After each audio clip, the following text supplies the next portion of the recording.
Hello guys, আসসালামু আলাইকুম, back to my channel. তো আজকে আমি আপনাদের সাথে শেয়ার করতে যাচ্ছি ফুচকা রেসিপি। আর এর সাথে থাকবে একটা টক রেসিপি আর হচ্ছে একটা ভর্তা রেসিপি থাকবে। তো আপনারা বাজারের থেকে অনেকে ফুচকা খেতে খুবই পছন্দ করেন এবং সবসময় বাজার থেকে খেয়ে থাকেন। তো বাজারের ফুচকার থেকে নিজের হাতে বানিয়ে একবার খেয়ে দেখবেন যে কেমন হয়। তো রেসিপিটা আমি শুরু করব। এর আগে আপনাদের কাছে একটা অনুরোধ, ভিডিওটা ভালো লাগলে একটা লাইক দিয়ে দিবেন। সাবস্ক্রাইব না দিলেও চলবে ভাই, আপনাদের কাছে আমি সাবস্ক্রাইব আশা করি না। তো আপনারা যেন, যাদের কাছে ভিডিওটা ভালো লাগবে তারা অবশ্যই একটা লাইক দিয়ে দিন, তাহলেই হয়ে যাবে। তো এখানে আমি রেসিপিগুলো শুরু করছি। এখানে আমি প্রথমে দিয়ে দিয়েছি ধনিয়া পাতা, তারপর দিয়ে দিয়েছি পুদিনা পাতা, আপনারা চাইলে দিতেও পারবেন, নাও দিতে পারবেন।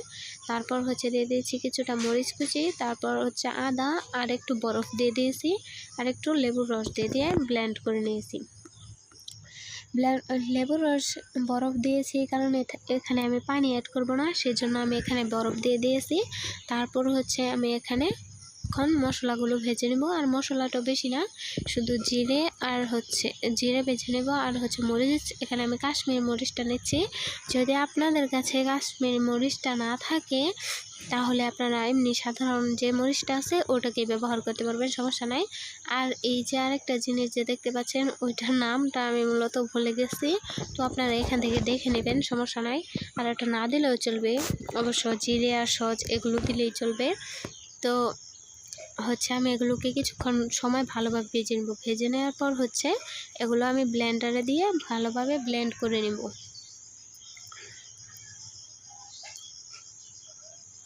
এই যে দেখেন, তো আপনারা এখানে ইংরেজি লিখে দিয়েছি, যে আপনাদের মধ্যে যারা আছেন ইংরেজি ভালো বুঝেন, তো তারা সেখান থেকে দেখে নেবেন, যে সমস্যা হয় আমার কথা বুঝতে। তো আমি এখানে ব্লেন্ড করে নিয়েছি মশলাগুলো। তারপর এখানে দিয়ে দিচ্ছি হচ্ছে তেঁতুলটা যেহেতু অনেক দিন যাবৎ ঘরে ছিল তাই একটু এরকম হয়ে গেছে।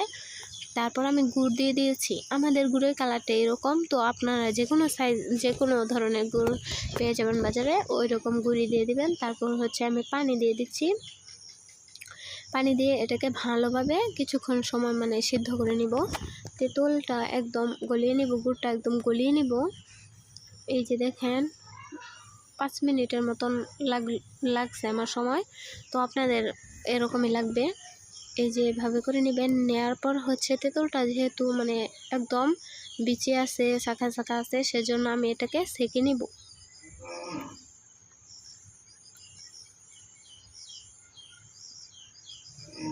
এই যে দেখেন তেঁতুলের পানিটা এখানে আমি সেঁকে নিব, যেন কোনো দানা দানা ভাব না থাকে, একদম পানিটুকুই শুধু নিয়েছি।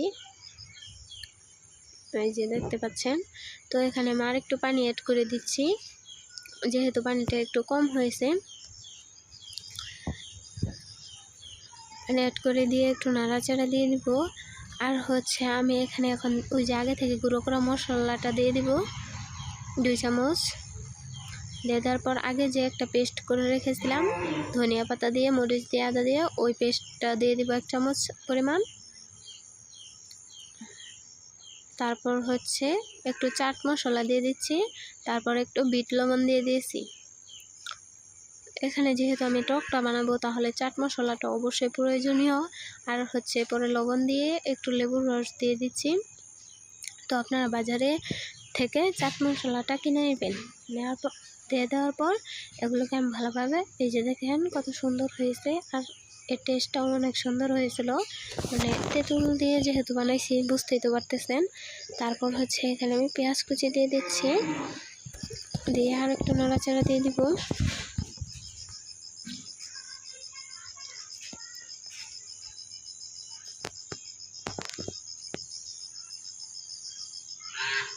এই যে দেখেন দেখতেও কতটা সুন্দর লাগছে। আমি যেহেতু এখানে ওই পেস্টটা দিয়েছি সেজন্য একটা গ্রিন কালার হয়ে গেছে। তারপর হচ্ছে আমি এখানে ফুচকাটা তৈরি করার জন্য এখানে আমি ময়দা নিয়ে নিব। আমি এখানে ধরেন 1 কাপ ময়দা নিয়ে নিচ্ছি। আর ময়দাটা একদম যেন প্লেন হয়, কোনো দানা দানা ভাব না থাকে, সেদিকে খেয়াল রাখবেন, তাহলে আপনার ফুচকাটাও একদম পারফেক্টভাবে বানাতে পারবেন। তো আমি এখানে 1 কাপ ময়দা নিয়ে নিয়েছি। তারপর হচ্ছে আর একটু সুজি দিয়ে দিচ্ছি। সুজি এগুলোকে নিয়ে এখানে আমি একটু বেকিং সোডা দিয়ে দিব, খাবার সোডা আর কি, যেটা সাধারণত আপনারা সবাই ব্যবহার করেন, আমরা সবাই খাই খাবার সোডা, সেটা দিয়ে দিব।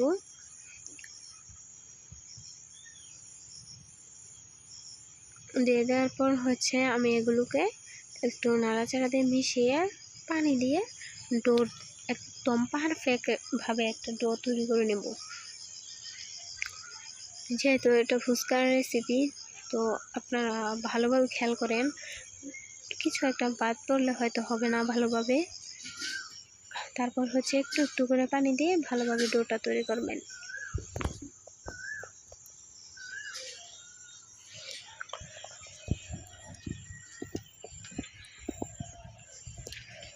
এই যে দেখেন আমি পানি দিয়ে নিচ্ছি ভালোভাবে, কি সুন্দর করে ডোটা তৈরি করে নিচ্ছি। এই যে দেখেন আমার ডোটা তৈরি হয়ে গেছে। এখন এই যে দেখতেই পাচ্ছেন, আমি এত বেশি ফুচকা বানাবো না, আবার এত কমও না, কিন্তু ফুচকা যেহেতু বানাবো ছোটো ছোটো, এত এত ময়দা লাগবে না, একটু হলে একটু একটু করে দিয়ে বানানো যাবে অনেকগুলো। তো আমি এখন এটাকে ঢেকে রেখে দিব আধা ঘন্টা সময়ের জন্য। তো আপনারা কোনো একটা কাগজ দিয়ে ঢেকে রেখে দিবেন আধা ঘন্টা সময়ের জন্য।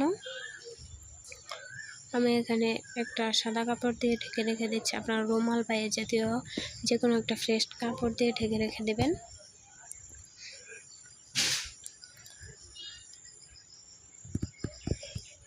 আপনাদেরকে আবার একটা কথা বলছি, যদি আমার ভিডিওগুলো ভালো লাগে তাহলে অবশ্যই একটা লাইক দিয়ে দিবেন। আপনাদের একটা লাইক আমার অনেক ভালো লাগে, লাইক দিতে দেখলে। আপনারা যদি কেউ ভিডিওতে লাইক দেয় তাহলে মনে হয় যে আরও ভিডিও বানাই, এরকম একটা আগ্রহ সৃষ্টি হয়। তো আমি এখানে আধা ঘন্টা পর ফিরে এসে এভাবে ছোট ছোট করে বল করে নেওয়ার পর এটাকে ঢেকে রেখে আমি এখান থেকে একটা একটা করে নিব আর হচ্ছে ফুচকাটা বানাবো।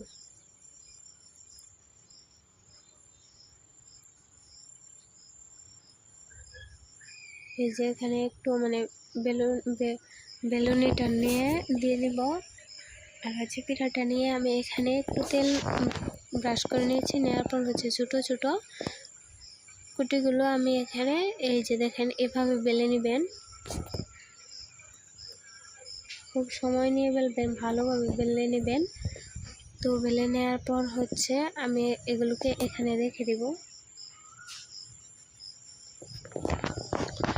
এখানে রেখে আমার এটাকে শুকাতে হবে, আপনারা তো বুঝতেই পারছেন, কারণ এটা হচ্ছে ফুচকা, এখন বানিয়ে তো এখনই আর এখন ভাজা যাবে না, এটাকে আমার শুকাতে দিতে হবে রোদে। তো আপনারাও কিছুদিন শুকিয়ে নেবেন, যতদিন সময় লাগে।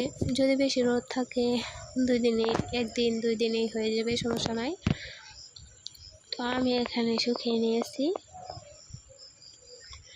এই যে আমি এখানে একটা প্রথমে ব্যাগের মধ্যে দিয়ে দিয়েছিলাম, শুকাতে দিয়েছিলাম। তারপর হচ্ছে উপর থেকে একটা সাদা কাপড় দিয়ে দিয়েছি, কারণ যেন কোনো ময়লা টলা না যায় সেজন্য।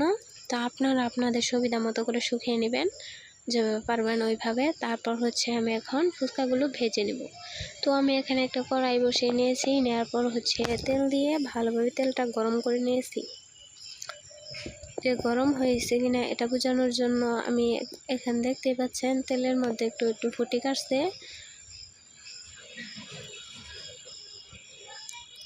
তারপর আমি এখানে ছোট্ট একটা কণা দিয়ে দিচ্ছি তেলটা গরম হয়েছে নাকি বোঝানোর জন্য। তো আপনারা দেখতেই পাচ্ছেন তেলটা গরম হয়ে গেছে। আমি এখানে একটা দিয়ে দিলাম, দিয়ে আপনাদেরকে দেখাই যে কত সুন্দর হয়। নিজের হাতের ফুচকা রেসিপি আর দোকানের রেসিপি হয়তো এক হবে না, আপনারা সেটা বুঝতেই পারছেন, কারণ নিজে যদি কিছু একটা বানান সেটাও সুন্দর হলেও সুন্দর লাগে, এটা সবার ক্ষেত্রেই।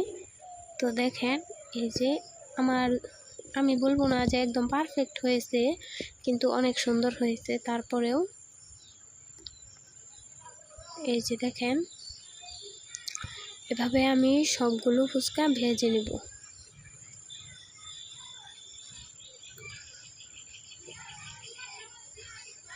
আপনারা এভাবে মিডিয়াম হাইট রেখে যদি গ্যাসের মধ্যে করেন তাহলে মিডিয়াম রাখবেন, আর যদি চুলায় করেন তাহলেও আগুনের তাপমাত্রাটা একটু মিডিয়াম রাখার চেষ্টা করবেন, নয়তো আবার পুড়েও যেতে পারে, তখন আবার আমার দোষ হবে যে হয় নাই। তো এখানে আমি এভাবে সবগুলো ফুচকা ভেজে নিয়েছি। ভেজে নেওয়ার পরে এই যে দেখেন আপনাদেরকে একটা দেখাচ্ছি, দেখেন তারপরে আমি একটু ময়দা নিয়ে বানাইছি, তারপরে দেখেন কতগুলো ফুচকা হয়েছে।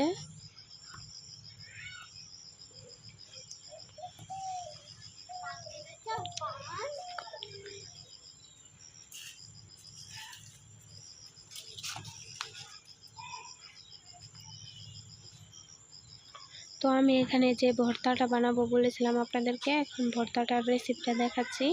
তো আমি এখানে আগে থেকে কয়েকটা আলু নিয়ে নিয়েছিলাম সিদ্ধ করে, আলু ভর্তা করব যেহেতু।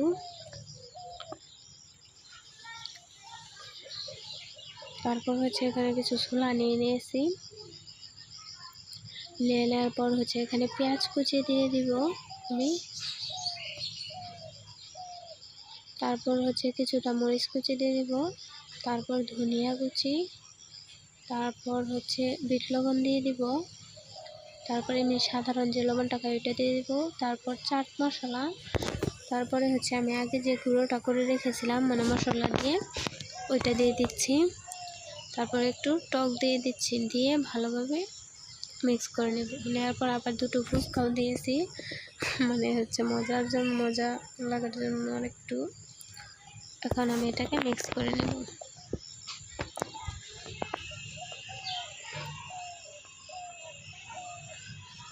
আপনাদেরকে একটু ভেঙে দেখাচ্ছি।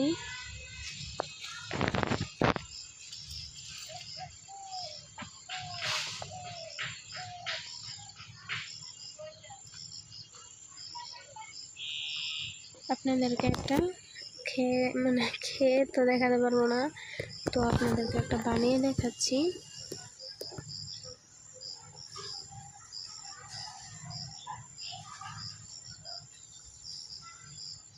এই যে দেখেন, দেখতেও কত সুন্দর হয়েছে, লোভনীয় লাগছে দেখে, একদম জানি আপনাদের জিভে জল এসে পড়ছে। তো আর দেরি কিসের, আপনারাও বাড়িতেই বানিয়ে ফেলুন এরকম খুব সহজ একটা রেসিপি, ফুচকার রেসিপি, তাহলে আর বাজারে গিয়ে খেতে হবে না। কারণ